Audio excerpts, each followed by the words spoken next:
आमे डॉक्टर प्रसन्न पाठशाणी ओडिशार बलिष्ठ नेतृत्व तांको सहित आज दिल्ली रे अच्छा एभली एक सुंदर पार्क युगसुलभ बलिष्ठ व्यक्तित्व सी होती डॉक्टर प्रसन्न कुमार पाठशाणी। समय बहुत आगू आगू चलती किंतु से केबे निजर स्वास्थ्य बा कौन सी एभली विषय केबे चिंतित न था कहीं जो शारीरिक परिश्रम प्रतिदिन थाए ताहा होची वास्तविक एक प्रेरणादायी समस्त को कहीदे। तेणु डॉक्टर पाठशाणी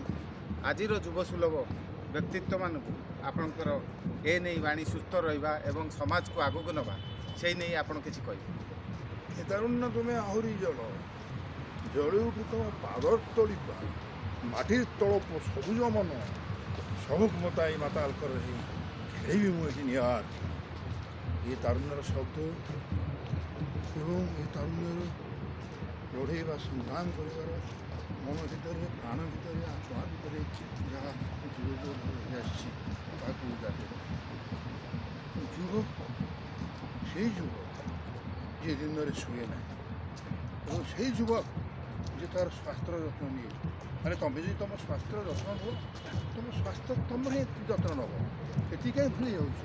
तुम्हें तुम परिवार घर जत्न नब तुम परिवार तुम ही रही तुम ओडिशार जत्न नब तुम ओडिशा तुम ही रही